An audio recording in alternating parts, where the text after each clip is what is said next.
Hello, this is because we do another video. Oop.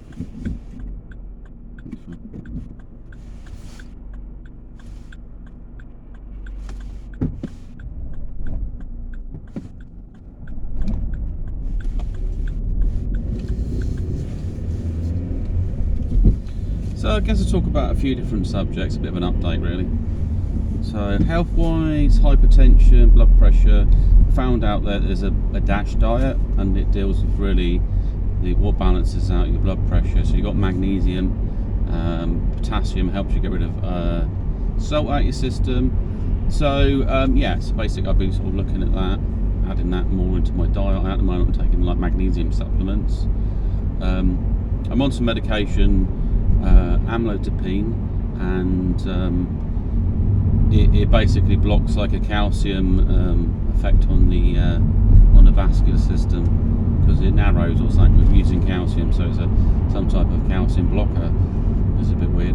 And there's ramipril, which just makes you lose more water, so that you just end up going wee a bit more. But the thing is, I think my body's just starting to adapt to them, so it's not that great. So really, it's probably diet. So I feel like more fish, maybe calorie control, portion control. I'll play around with it and see how it all works out. And periods I've also experienced hunger, because you've got to try to lose a certain weight and then see how it. However, if your body's kind of got issues, it's a difficult one, because we're finite, we don't last forever.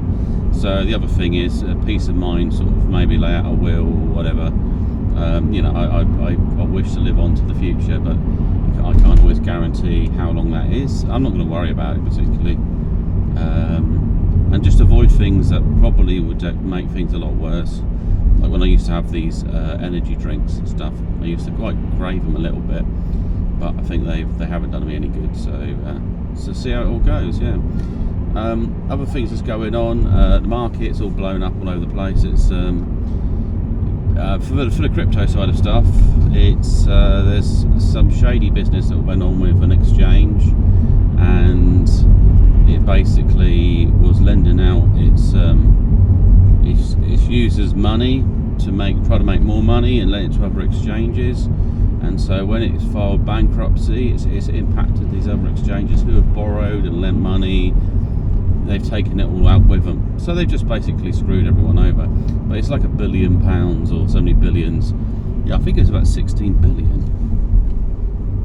And so these people, they're a part of this kind of crypto cabal, and it has certain Illuminati things. Like, people have got set up in positions where they've engaged with government.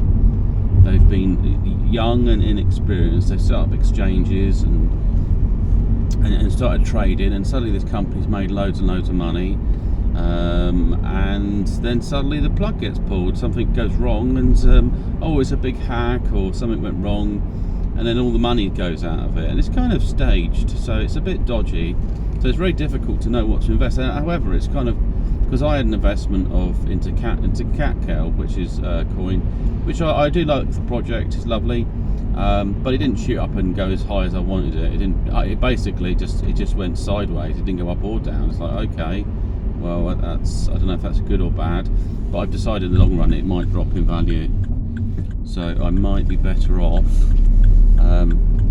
I was thinking about cashing out into the bank, but then I thought to myself, originally I sold some of these, what they call NFTs, or actors shares, in something that's like a bit mining operation.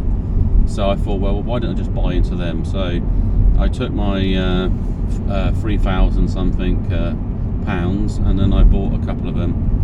I might try to buy another one before we get into next year. We'll see how it is. I might take some money from other things, because these other projects will probably lose value.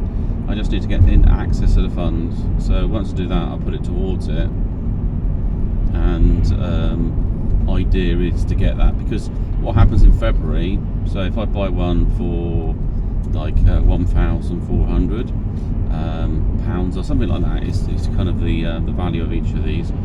The NFT pays the holder $1,000, in between sort of early February next year per NFT. So I got 2 of them, so it's $2,000, and then the next year it pays out 3,000. But what it's going to start to do is it makes its first payment in February, and then every month it starts making little payments, and so it starts to pick up. And also the market, if the market as it improves, that will pick up as well. So it depends how they pay out. They might pay because Bitcoin's a bit down, but they've got a few other operations that they've got projects, but they go towards the treasury of this hydro Wales mining club. So that's a nice colour. It's a bit of a pinky gold like colour. Right. So there's a pot of cash. It might get paid in stable coins like dollars, crypto dollars basically, rather than Bitcoin. But then you could transfer it into something else. I mean, I could, while the market's down, I could put it in Ethereum, leave it sat in there. When it goes up, and people are still trying to sell the hydro whales for a certain price, then I could just pick up another one. And so maybe, so if I can get one after maybe Christmas time, that might be depending on what my money's like. I'm just going to do a lot of work now. I'm kind of back on my feet. Because I had an injury to the knee and bursitis, it was like an inflammation issue. But that's fairly resolved. And with the blood pressure, well, I don't think there's any point going back to see some healthcare assistant to check my blood pressure, because basically they've increased the dosage of medication, and they've told me to lose weight. So we've done the medication. Now I've got to try to lose weight and become healthier. So for 2023, I think improving my health is going to be sort of more important. But I set things up so in the future they make me money, but I won't worry about it because the market's so crap. Basically, it's best to have a share in something that makes money than to have some sort of asset that could be depreciating at the moment, go down until a few things are sorted out. The war in Ukraine comes to an end, and the market goes into a bull cycle,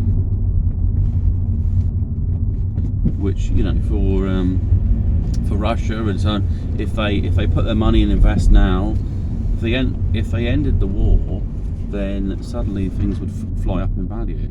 It's just because it's going to be pointless, because if they want to increase the population of Russia, the people, because I mean you've got a big vast bit of land, but now the male soldiers have died, so they're not going to have children with their women or anymore, or if they have already got children, someone's got to pay for that, so that's got to come out of government, and the population is going to drop by, I mean there's probably 57,000 soldiers that have died for the cause from the Russian side, and so it's probably equal or maybe lower than that on the Ukrainian side, because they actually have a different reason why they're fighting. I mean the other guys are told they've got to fight for the honour of Russia or something. Well, these people they've got to fight for their women and children because this is our land. So that's the way they look at it. So so that's going to be that's a knock-on effect anyway. So but when it stops, it should cause a reverse effect if everything starts working out. Certain things will go up in demand, and other things will drop. But that could set up sort of a upwards move in the market and increase money and stuff like that. That's the other thing as well. I was speaking to a client. He was talking about an abandoned church with a graveyard, and that is he knew a group were doing some work to clear up the graveyard. But it might be a perfect location for an investigation. So I do a little bit of research, Google it, and generally tell me the area so I can figure out which churches are in that area. And it's abandoned, so it might be quite an interesting thing to see. Best to see places in the daytime, and if it's spooky enough, maybe you'll see it in the night time as well.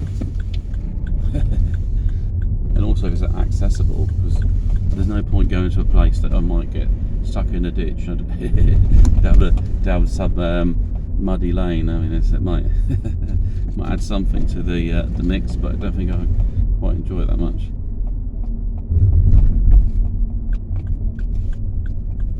Don't think of anything else really. There's a few things that are getting sorted out in my flat, but that's all normal. My leech seems pretty relaxed, he's not really that bothered. It feels a bit callousy where he bit me, so I think it's still healing. So it does cause some scar tissue. I removed some of it when I just had to soak in the bath. I removed his little, where he initially bit me. I have to be careful not to put an infection in there if it's deeper in there. But it hasn't really left a scar, because on your fingertips they regenerate so quickly. There's other places in your body that you might be left with marks, like in your forearms and things.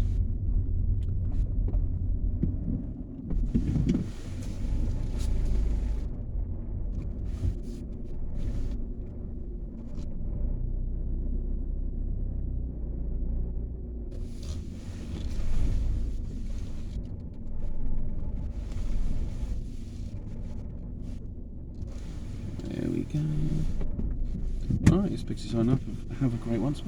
Bye.